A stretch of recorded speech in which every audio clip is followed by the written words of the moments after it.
here just doing an update because I forgot in the last video that I made that I didn't tell you what my doctor said. And so I just want to get on here and talk about that real quick and just say hey to everybody and all that good stuff. Okay, so I went in to see my doctor right after everything happened, obviously. And he was like, well, let's wait a couple weeks till everything kind of like works itself out, and then we can come in and talk about things. So probably about a week or two after I miscarried, I went in, and he's just the greatest thing in the world ever. I just love him because he was just, you know, he wanted to talk about how I was feeling about things and to ask a little bit more about, you know, my family history and all of that kind of stuff. But basically, he explained it to me like this, which was pretty cool, kind of. Okay, so you know how about 25% of miscarriages, 25% of pregnancies end in miscarriages, which is a really high number, and I knew that, but at the same time it was still crazy to hear it again. So anyway, he was like, so basically you have a 1 in 4 chance of miscarrying when you're pregnant. Up to that amount. It usually is a little bit less, but he said up to about 25%. So anyway, so he's like, okay, so let's say you have 4 cups. You put a ball under the cup, you switch the cups around, or somebody else does, you know, and then you pick a cup. Let's say you pick the cup with the ball under it the first time. Bam, you're awesome, sweet. Okay, you put that ball back under the cup, mix it up again, you choose the cup, has the ball under it again. He was like, you know, it's not so crazy to think that you could have 2 miscarriages in a row at a 25% chance every time. He's like, so it's not necessarily saying that there is something wrong with you. He goes, but again, because you've never had a normal pregnancy, there could be something wrong with you. He didn't quite say it like that, but you know, that's what he meant. So he's like, you know, I doubt we're going to find much if we do a bunch of testing. He goes, but we definitely could find something.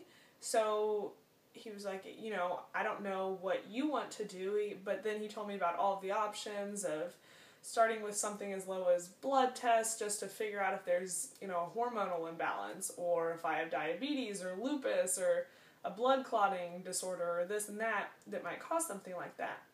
It's like, we could do that. Next step would be like an HSG, stuff like that. And then he kind of just kept going up the ladder of options that we could try to see. And, you know, I thought about it, and I already wanted to do the blood testing. That was just off the bat. I was like, yeah, we're doing this today if we can, because I would like to know if there's something big that can be fixed quickly, or at least something we need to know that can be easily picked up on a blood test. And he was like, great, I think that's awesome, we'll do that today. And then the HSG thing, I kind of said that I wanted to hold off a little bit longer. First of all, I wanted to see what the blood test said, and then also I just, not that it's a big deal, but I just would like to wait a little bit longer for that. And not only that, I want to make sure that when I do the HSG, that James will be home for that fertile cycle after, since you're supposed to be more fertile, and with his crazy training right now, I don't really know when that's going to be. So I kind of wanted to get a couple things in line first before I plan something like that. But yeah, so that's basically what he said.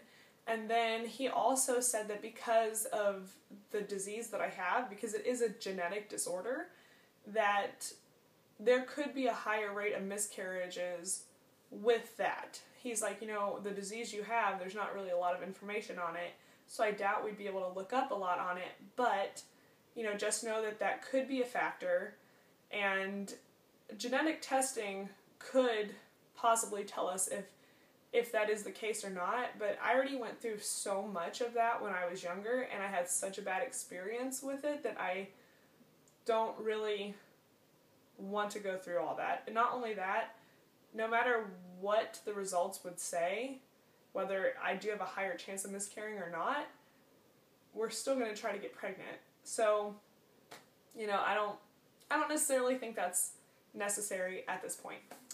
But yeah, so that's what he said. And then I ended up getting the blood work back probably about a week later because they had to send some of it out because it was more intense testing stuff, and it all came back 100% normal.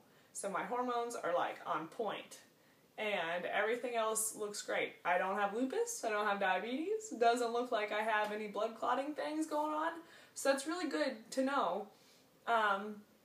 But I think that deep down in my heart, I believe the first miscarriage I had, I think it was because it was right after I got off birth control, and I don't think my hormones had leveled out at that point. So I think that's what happened to the first one, and then this time, I don't think the baby was growing right, because if you remember in my 6-week video, I guess, they were saying I was measuring a week behind, which would have been impossible, because, I mean, I would have found out I was pregnant 2-3 days after I ovulated at that point, which, I think that's pretty much impossible, you know. So, I mean, he did say it can always not be quite as accurate with that early of a pregnancy, I guess, but still, that concerned me, and I guess for a reason. I don't think it was growing correctly. But I still have really high hopes that we're going to be able to get pregnant and we're going to have a healthy pregnancy. I mean, I know we are. It's just a matter of when and how long we're going to keep waiting, because, you know, waiting game sucks. But I do have very, very high hopes that it will happen for us. It just might take a little bit longer, especially because James is going to be gone so much here soon. At least he's not deploying like I thought he was going to. But still, he's going to be like here and there and everywhere, places that I can't go. So, you know, if he misses the fertile week, nothing we can do. I mean, he's going to be gone for a couple times, like a month or so at a time. So, hopefully we can catch it sooner or later and have a baby soon. So it'll be interesting. It'll be interesting to see what happens. But yeah, I just wanted to get on here and fill you guys in with what the doctor said, because I totally forgot about it.